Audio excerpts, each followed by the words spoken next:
Bonjour et santé à vous, bienvenue à vous sur cette nouvelle vidéo qui va vous plaire, enfin j'espère, si vous êtes amateur de Riesling ou simplement dégustateur passionné, parce qu'on va parler ici des différences qu'on peut éventuellement faire entre un Riesling allemand et un Riesling alsacien. Alors c'est pour ça que j'ai fait santé, en fait j'ai deux verres devant moi, donc un Riesling allemand, un Riesling alsacien, et la question qu'on se pose c'est si je vous sers donc deux verres de Riesling de provenance différente comme ici, est-ce qu'il y a des indices qu'on peut retrouver à chaque étape de la dégustation qui peuvent nous mettre sur la piste plutôt d'un Riesling allemand ou d'un Riesling alsacien?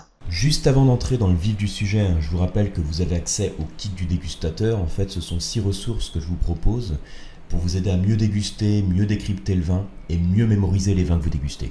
Voilà, donc c'est le premier lien en descriptif et je vous retrouve à l'intérieur. A tout de suite. Donc c'est la question dont on va parler ici. On va déguster tranquillement ces verres de vin ensemble et puis on va discuter, voir un peu s'il existe des repères qu'on pourrait appliquer. Alors, petite parenthèse, vous savez, donc si vous suivez les masterclass, je vous ai présenté donc il n'y a pas longtemps une masterclass sur le Riesling allemand et j'avais abordé un petit peu cette question des différences que l'on peut avoir. Et ayant reçu d'autres questions sur ce thème, j'ai voulu donc creuser un petit peu cette question pour qu'on puisse y répondre ensemble. Alors, première chose, avant de commencer, par rapport au Riesling, vous savez que le Riesling, déjà par définition, c'est un cépage blanc qui donne des vins de style très variés. Un style très varié, ça veut dire que je peux avoir un Riesling qui va être complètement sec. Sec, ça veut dire qu'en bouche, je ne perçois pas du tout de sucre résiduel.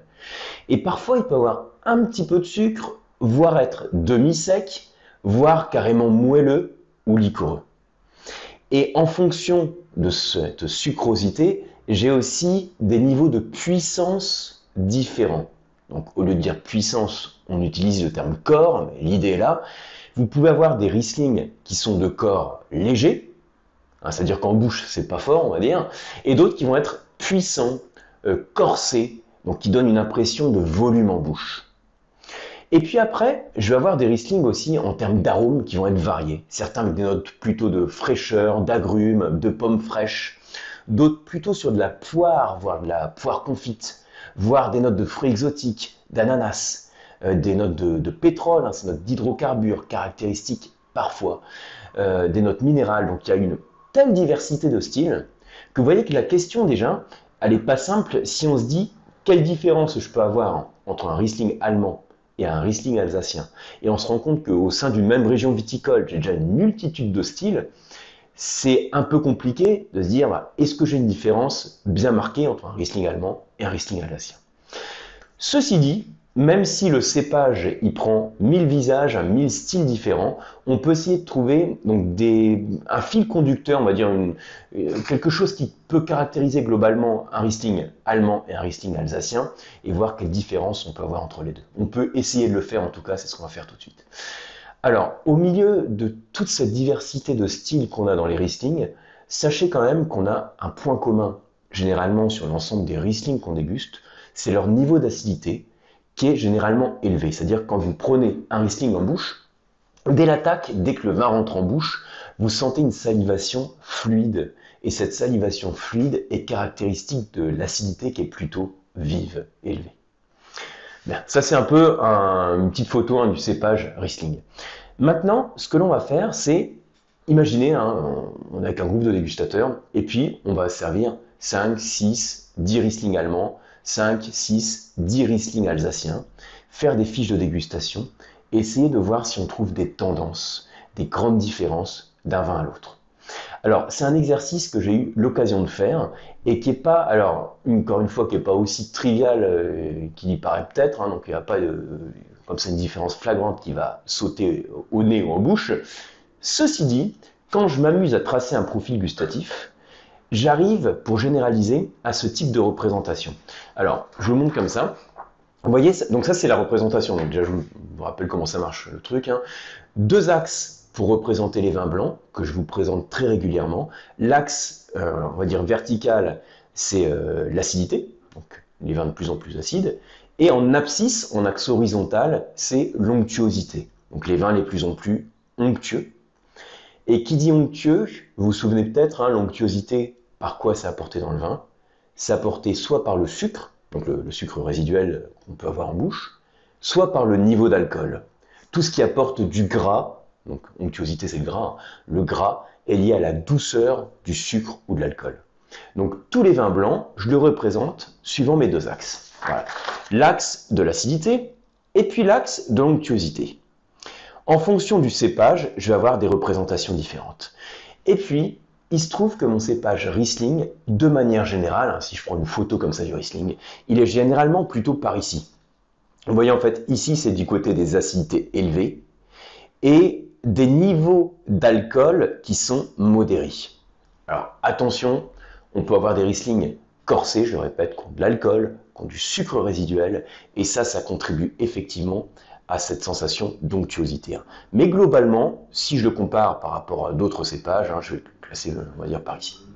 Et ensuite, je peux zoomer au sein des Riesling pour essayer de faire une distinction entre un profil allemand et un profil alsacien. Si je fais cette comparaison de manière un peu empirique, je me dis, tiens, je constate, alors je ne sais pas si vous voyez bien les cercles, que ici, j'ai l'Allemagne et là, j'ai l'Alsace. En termes de représentation du cépage, vous l'avez compris. Donc ici, l'Allemagne, on est plus du côté de l'acidité et moins du côté de l'onctuosité. Et l'Alsace, alors même si on a quand même des zones communes, enfin largement communes, sur l'Alsace, on a un peu moins d'acidité, un peu moins de tension, un peu moins de fraîcheur, de nervosité et un peu plus de gras et d'onctuosité. Ça, on va dire, là je ne parle pas d'arôme pour l'instant, on le constate en dégustant le vin. Et ensuite, on peut aller un petit peu plus loin. On peut se dire, dans les sensations gustatives, qu'est-ce qui contribue à l'onctuosité dans mon Riesling allemand versus mon Riesling alsacien? Et je constate que, alors ici j'écris onctuosité, c'est pas tellement lisible, en premier lieu, ce qui contribue au gras de mon Riesling allemand, en général, c'est le sucre résiduel. Donc je peux avoir un petit peu de sucre ou beaucoup, mais je peux avoir du sucre résiduel qui contribue au gras. Et en deuxième lieu, l'alcool, beaucoup moins important en termes de contribution à l'onctuosité. Dans le Riesling alsacien, ce qui contribue à l'onctuosité, c'est en premier lieu l'alcool et ensuite éventuellement le sucre. Donc en fait, les deux facteurs qui jouent sur l'onctuosité semblent inversés quand on fait une dégustation comme ça un peu empirique.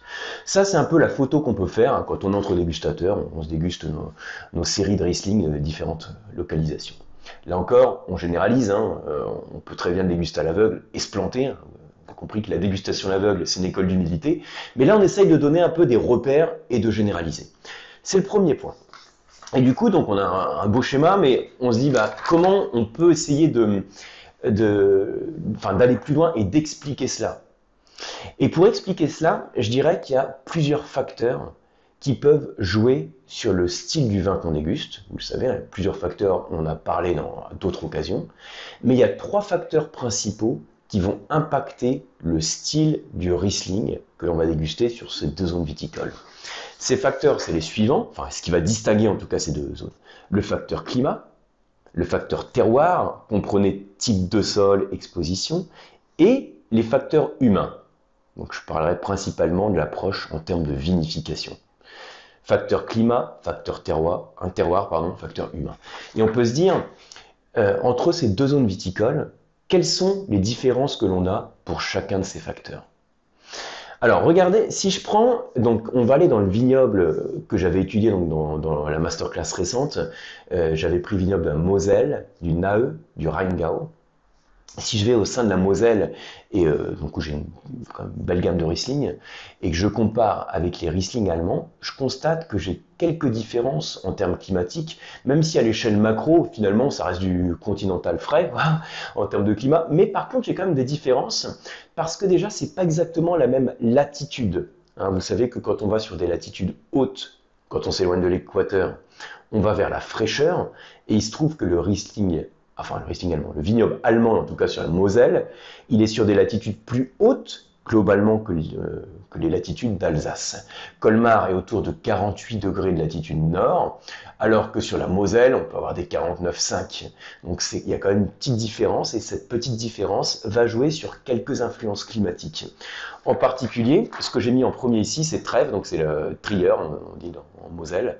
Donc température moyenne annuelle, hein, là je ne parle pas du cycle végétatif, moins de 10 degrés, hein, 9,6, 9,7, alors qu'à Colmar, on va être plutôt à 10,8, et un ensoleillement d'autour de 2100 heures de soleil par an, alors qu'à Colmar, on va être plutôt, vous voyez, je vous ai mis ici, alors après ça reste variable d'un millésime à l'autre, hein, 2006, 2005, voilà un petit peu un ordre d'idée.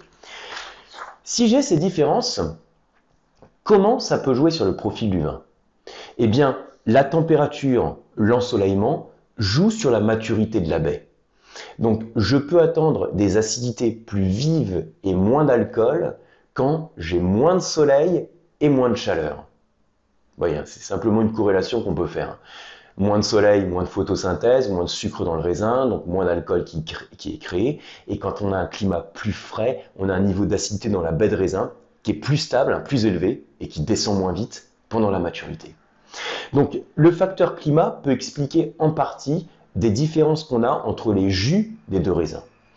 Alors après, le défi qu'on a dans des vignobles frais et de latitude aussi septentrionale que ce qu'on a sur le Riesling allemand, c'est qu'on va chercher aussi à optimiser ces maturités en cherchant par exemple des expositions favorables et puis aussi la proximité de zones d'eau, par exemple comme la Moselle, la Sarre, la Ruwer, le Nahe aussi, le Rhin, donc la proximité de ces zones d'eau pour avoir sur les vignobles qui surplombent, pour favoriser les maturités par effet miroir. Vous avez, c'est comme un deuxième soleil, le soleil qui se reflète dans la zone d'eau et qui favorise la luminosité et la photosynthèse. Donc c'est une parenthèse pour vous dire qu'en fonction du facteur climat, on a des défis différents, mais que de toute façon, on a un climat qui est donné en fonction de la région et qui fait qu'on va avoir ces différences dans les vins. Alors après, on a aussi le terroir qui peut jouer. Donc le terroir, les types de sol, exposition, donc ça rejoint ce que j'ai dit ici, mais les types de sol, les types d'ardoise, les sols de marne qu'on a sur la Moselle, ou les sols, on va dire, très variés qu'on a sur le vignoble alsacien, des sols aussi bien granitiques, de schiste, donc c'est métamorphique, des sols sédimentaires, de calcaire, argilo-calcaire, toutes ces différences peuvent impacter également le style. Mais il y a aussi un autre truc qui est important, c'est quand même le facteur humain. Et en termes de viticulture, vinification, il y a des choix qui sont faits en termes de style de vin qu'on veut élaborer. Et il faut savoir qu'en Allemagne, il y a certaines classifications dans les vins. Et au sein des vins de qualité, vous avez tout ce qu'on appelle les Qualitätswein et les Prädikatswein. Donc là, je vais vraiment le faire en 5 secondes. Hein. J'en ai parlé dans masterclass, et c'est pas le but ici sur cette vidéo, mais c'est juste une petite parenthèse. Et donc, au sein des Prädikatswein, vous avez une classification qui est faite en fonction du niveau de sucre que vous avez dans la baie de raisin. Vous voyez? Donc, en fonction du niveau de sucre que j'ai dans la baie de raisin, je vais avoir une catégorie. Je peux avoir un vin qui va être défini comme un cabinet, donc quand vous avez moins de sucre, comme un Auslese, comme un Beerenauslese, Trockenbeerenauslese, Eiswein. Donc je ne vais pas le détailler ici, c'est pas le but, on aura l'occasion d'en reparler, et puis j'en avais parlé aussi sur la formation. Le but c'est simplement d'insister sur ce point pour vous dire que c'est aussi un choix du vigneron, et c'est un choix en termes de législation, d'avoir une classification des vins qui soit faite de cette manière. Si je compare mon Riesling alsacien ici, donc là on voit appellation Alsace, donc mon Riesling de Baumann-Zirgel, 2019, là j'ai un Riesling à 13 degrés d'alcool qui est, alors, ah oui, la petite échelle du sucre, je vais vous montrer, donc 13, je sais pas si vous voyez ici, 13 degrés d'alcool, il y a l'échelle de sucrosité, c'est un vin qui est montré comme sec ici. Et là, ici, j'ai un Riesling allemand, donc ça fait partie des certaines bouteilles que j'avais fait déguster d'ailleurs dans la masterclass. Donc Auslese, la mention qui caractérise le niveau de sucre qu'on a dans la baie de raisin au moment de la vendange. Donc là, c'est un 2018. En termes de niveau d'alcool, donc beaucoup plus léger, 8 degrés d'alcool. Mais là, pour le coup, j'ai du sucre résiduel en dégustation. Donc, au final, ces trois facteurs, climatique, terroir et facteurs humains avec cette approche de classification autour du sucre résiduel vont aussi impacter les styles de Riesling qui vont être produits entre ces deux zones viticoles, Alsace et Allemagne, généralise, donc ici sur le vignoble allemand, le Riesling allemand, et font que je peux avoir ces différences de sensations gustatives au moment de la dégustation de ces vins. Alors maintenant, il faut pratiquer, donc l'idée c'est déguster un 2 à 2, donc quelques Riesling allemands, quelques Riesling alsaciens, ou en tout cas faire l'exercice de déguster par exemple 2 Riesling secs allemands alsaciens. Alors ça laisse la voie ouverte à une infinité de styles, je suis d'accord, mais ça permet quand même de comprendre et de se concentrer sur les différences de profil gustatif. Voilà pour cette vidéo, j'espère que vous avez appris des choses. Si ce n'est pas encore fait, abonnez-vous à la chaîne et puis partagez la vidéo.